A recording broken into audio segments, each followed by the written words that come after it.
সমোসা বানাতে হলে এভাবে তৈরি করুন, যেটা ছোট থেকে বড় সবাই খেয়ে আপনার প্রশংসা করবে আর হোটেল থেকে সমোসা কিনে খাওয়া একদম ভুলে যাবে। সমোসার পুরের জন্য এক পিস চিকেন সিদ্ধ করে নিব। তো চিকেনের সাথে 1 চামচ তেল দিয়ে দিচ্ছি, লবণ দিয়ে দিচ্ছি পরিমাণ মতো, হাফ চামচ করে রসুন বাটা আর আদা বাটা দিয়ে দিচ্ছি, 1 চামচ সয়া সস, 1 চামচ মরিচের গুঁড়া আর 1 কাপ পানি দিয়ে চিকেনটাকে সিদ্ধ করে নিচ্ছি। আর চিকেনটা সিদ্ধ হয়ে গেলে মাংসগুলোকে এভাবে আলাদা করে নিব। হোটেলের মতো সমোসা বানানোর জন্য প্রথমেই সমোসার শিটটা তৈরি করে নিতে হবে। তো এর জন্য একটা পাত্রে 2 কাপ ময়দা নিয়ে নিচ্ছি। ময়দার সাথে পরিমাণ মতো লবণ আর 3 টেবিল চামচ রান্নার তেল দিয়ে ময়দাটাকে খুব ভালো করে মেখে নিতে হবে। তারপর অল্প অল্প করে পানি দিয়ে একটা ময়দার গোলা তৈরি করে নিতে হবে। গোলাটা খুব বেশি টাইট আবার খুব বেশি নরম হবে না। এবার ময়দার গোলাটাকে 10 মিনিটের মতো একটা ভিজা কাপড় দিয়ে ঢেকে রাখবো। 10 মিনিট পরে ময়দার গোলাটা সেট হয়ে গিয়েছে। এবার এই গোলাটা দিয়ে যে কয়টা রুটি বানাবো ওরকম করে ভাগ করে নিচ্ছি।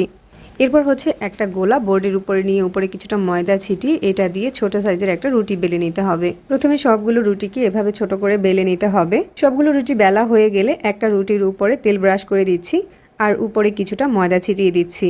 এর উপরে এখন আর একটা রুটি রেখে দিচ্ছি আর এটার উপরেও তেল ব্রাশ করে দিব আর ময়দা ছিটিয়ে দিব। এভাবে আমি 4টা রুটি একসাথে করে নিব। তারপরে এটার উপরে কিছুটা ময়দা ছিটিয়ে দিয়ে আলতো হাতে এই রুটিটাকে বেলে নিতে হবে। বেলে নেওয়ার পরে রুটিটা আমরা যেরকম বাসায় নর্মাল রুটি খাই ওরকম হবে।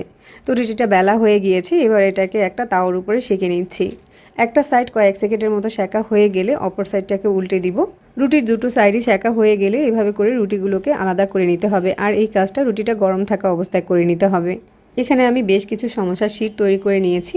এবার এই শিটগুলোকে আমি স্কোয়ার করে কেটে নিচ্ছি। স্কোয়ার করে কাটার পরে শিটগুলোকে মাঝ বরাবর কেটে সমোসা বানানোর জন্য এরকম লম্বা স্লাইস করে নিয়েছি। সমোসার শিটের বাড়তি অংশগুলোকে মুচমুচে করে ভেজে নিয়েছি। এখন এগুলোকে হাত দিয়ে গুঁড়ো করে নিব। এখন সমোসার পুরের জন্য 1 কাপ পেঁয়াজ কুচি নিয়েছি আর পেঁয়াজটাকে একদম পাতলা করে কেটে নিতে হবে। তারপর 5-6টার মতো কাঁচামরিচ কুচি দিয়ে দিচ্ছি, ধনেপাতা কুচি দিয়ে দিচ্ছি 2 চামচ আর লবণ দিয়ে দিচ্ছি পরিমাণ মতো। গরম মশলার গুঁড়া দিয়ে দিচ্ছি 1 চামচ আর এই গরম মশলার গুঁড়াটা অবশ্যই দিতে হবে, তাহলে সমোসা থেকে হোটেলের সমোসার মতো ফ্লেভার পাওয়া যাবে। এবার এই মশলা দিয়ে পেঁয়াজটাকে একটু খুব ভালো করে মাখিয়ে নিচ্ছি, তবে খেয়াল রাখতে হবে পেঁয়াজটা যাতে পানি ছেড়ে না দেয়। এরপর এখানে সিদ্ধ করে রাখা চিকেনটা দিয়ে দিচ্ছি আর সমোসা শিটের ভাজা গুঁড়াটা দিয়ে দিচ্ছি। এবার এই সব কিছু একসাথে ভালো করে মাখিয়ে সমোসার জন্য পুরটা রেডি করে নিতে হবে। সমোসার শিটগুলোকে মাঝ বরাবর কেটে এরকম লম্বা স্লাইস করে নিয়েছি। সমোসাগুলো বড় কিংবা ছোট বানাতে চাইলে ওই অনুযায়ী শিটগুলোকে কেটে স্লাইস করে নেবেন। এবার একটা সমোসা বানিয়ে দেখাচ্ছি। বোর্ডের উপরে একটা শিট নিয়ে এভাবে কোনা করে ভাঁজ দিয়ে নিচ্ছি। আমি ঠিক কিভাবে করছি এটা একটু দেখে বুঝে নিতে হবে। তারপর আবারও একটা ভাঁজ দিয়ে দিয়েছি। ময়দা আর পানি একসাথে মিশিয়ে একটা গ্লু আগেই বানিয়ে রেখেছিলাম, ওই গ্লুটা দিয়ে এবার এই সাইডটাকে আটকে দিচ্ছি।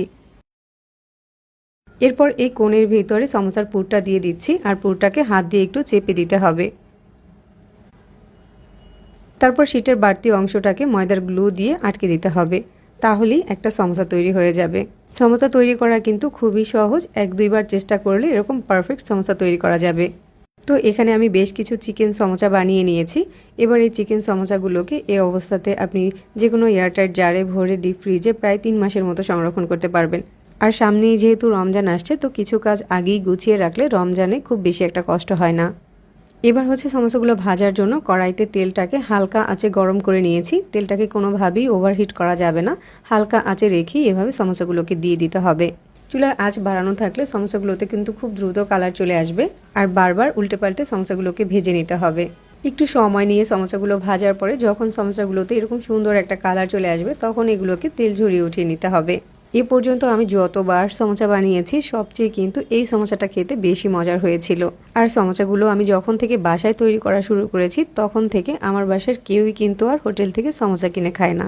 সমোসাগুলো ভাজার পরে সমোসার কালারটাও কিন্তু মাশাআল্লাহ অনেক সুন্দর হয়েছে। আর যাদের কাছে এরকম সহজে রেসিপি ভালো লাগে তারা চাইলে আমাদের পেজ ফলো করতে পারেন আর চ্যানেল সাবস্ক্রাইব করতে পারেন। সবাই অনেক বেশি ভালো থাকবেন। আল্লাহ হাফেজ।